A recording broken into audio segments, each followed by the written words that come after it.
Hello viewers, আসসালামু আলাইকুম। আমি GM Jewel Abidin, admin executive, Ayesha travels and tourism. আজকে ভিডিওতে একটি গুরুত্বপূর্ণ তথ্য নিয়ে আলোচনা করব। তা হচ্ছে আপনি কোন কাজ শিখে গেলে ক্রোয়েশিয়াতে যেয়ে আর কোনো ঝামেলা পড়বেন না, বা কোন কাজের অভিজ্ঞতা নিয়ে গেলে আপনি ক্রোয়েশিয়াতে অনেক ভালো করবেন বা বিভিন্ন প্রতিষ্ঠানে কাজ করতে পারবেন। এই সকল বিষয় নিয়ে আজকের এই ভিডিওটি তৈরি করেছি। যদি ভিডিওটি ভালো লাগে তাহলে ভিডিওতে একটি লাইক দিবেন, শেয়ার করবেন এবং সাবস্ক্রাইব করে অন্যকে ভিডিওটি দেখার সুযোগ করে দিবেন। তাহলে চলুন শুরু করা যাক।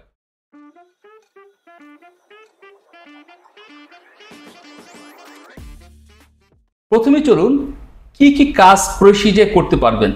মূলত আপনি ক্রোয়েশিয়াতে গেলে factory, warehouse, construction, electrician, welder, Apple garden, food delivery, এই কাজগুলি মূলত ক্রোয়েশিয়াতে করতে পারবেন। তবে কিছু কিছু কাজের অভিজ্ঞতা যদি আগে থেকেই থাকে তাহলে সেক্ষেত্রে আপনার জন্য অনেক ভালো হবে, অনেক সুবিধা হবে। আর কিছু কিছু কাজের জন্য কিন্তু আপনার আসলে তেমন অভিজ্ঞতার প্রয়োজন নেই। যেমন ধরুন অ্যাপেল গার্ডেন বা ফুড ডেলিভারি, এই কাজের জন্য আসলে কোনো অভিজ্ঞতা নেই। একটি আপেল বাগানে যে আপনি আপেল তুলতেই পারবেন, এটা খুব কঠিন কাজ না। কিন্তু আপনি যদি ইলেকট্রিশিয়ান এবং ওয়েল্ডারের কাজ নিয়ে যান সেক্ষেত্রে কিন্তু আপনাকে অনেক অভিজ্ঞতা বা ভালো অভিজ্ঞতা থাকলে আপনি ওখানে যেও ভালো করবেন, যে কোনো প্রতিষ্ঠানে আপনি কাজ করতে পারবেন।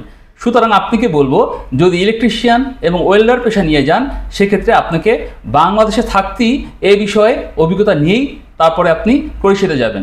আজকের এই ভিডিও টপিক ছিল কোন কাজ নিয়ে ক্রোয়েশিয়া গেলে আপনাকে কোনো ঝামেলায় পড়তে হবে না। সেক্ষেত্রে একটি ধারণা ইতিমধ্যে আপনাকে আমরা দিয়ে দিয়েছি, সেটা হলো কী কী কাজ নিয়ে আপনি ক্রোয়েশিয়াতে যাবেন। দ্বিতীয় যে বিষয়টি আমি আপনাদেরকে জানাতে চাচ্ছি তা হলো ক্রোয়েশিয়াতে যখন যাবেন আপনি কিন্তু কোনো না কোনো প্রতিষ্ঠানের হাত ধরেই ক্রোয়েশিয়াতে যাবেন, অথবা ক্রোয়েশিয়াতে আপনার হয়তো কোনো আত্মীয় বন্ধুবান্ধব থাকতে পারে, সে হয়তো আপনাকে নেবে এবং তারাই বুঝবে যে আপনার আসলে ওই কাজের অভিজ্ঞতা দরকার আছে কি নাই। কারণ কাজগুলো তো প্রতিষ্ঠানই ক্রোয়েশিয়া থেকে নিয়ে আসে, সুতরাং সেই কাজই তাকে আপনাকে পাঠাবে। সে যদি প্রয়োজন মনে করে আপনাকে তার উপর একটি ট্রেনিং দিয়ে দিবে, ফলে আপনার কোনো সমস্যা হবে না।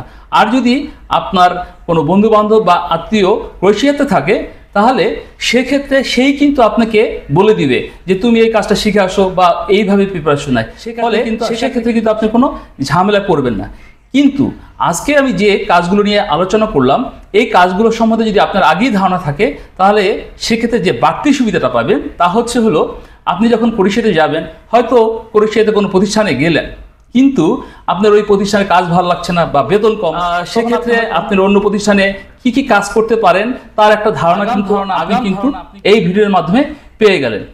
তো ওই থেকে আইডিয়া থাকলে ওইখানে যে আপনি আর কোনো ঝামেলা পড়বেন না। তাছাড়া আপনি হয়তো কোনো প্রতিষ্ঠানে কাজ নিয়ে গেলেন, যে ব্যাপারগুলো আপনি আগেই বলেছি, সেক্ষেত্রে আপনি অন্য কোনো প্রতিষ্ঠানে যে কাজ করতে পারবেন। আপনি যদি আজকের আমার এই ভিডিওটি মনোযোগ দিয়ে শুনেন তাহলে আশা করি যে আপনি ক্রোয়েশিয়াতে যে কাজ নিয়ে অন্য কোনো ঝামেলা করবেন না। তো এই ছিল মূলত আজকে আমার ভিডিওর বিষয়গুলি। সর্বশেষ যে বিষয়গুলো যে বিষয়টি আপনাদেরকে জানাতে চাই তা হচ্ছে ক্রোয়েশিয়াতে আপনি যখন যাবেন তখন কোনো না কোনো প্রতিষ্ঠানের হাত ধরে বা কোনো না কোনো ব্যক্তির মাধ্যমেই আপনি ক্রোয়েশিয়াতে যাবেন। আমি আপনাকে বলবো যখনই ক্রোয়েশিয়া যান কোনো ভালো প্রতিষ্ঠানের মাধ্যমে যান, যাদের মাধ্যমে গেলে কোনো প্রতারিত হবেন না। অর্থাৎ যারা সরাসরি ক্রোয়েশিয়াতে কাজ করছে বা যে দেশেই যান তারা যদি সরাসরি কাজ করে তাহলে কিন্তু আপনি কোনো ঝামেলা করবেন না। কিন্তু কোন প্রতিষ্ঠানের মাধ্যমে যাবেন সেই বিষয়গুলি একটু বুঝে শুনে যাবেন। আপনারা যদি আমাদের সঙ্গে যোগাযোগ করতে চান আমাদের ভিডিও ডিসক্রিপশনে আমাদের অফিসে পুরো ডিটেলস দেওয়া আছে। ইচ্ছা করলে আপনি আমাদের এই অফিসের ঠিকানা, ফোন নাম্বার দেখে আমাদের সাথে যোগাযোগ করতে পারেন। ভিডিওটি দেখে যদি আপনাদের ভালো লাগে তাহলে অবশ্যই ভিডিওটি শেয়ার করবেন। সবাই ভালো থাকেন এই কামনা করি। ধন্যবাদ।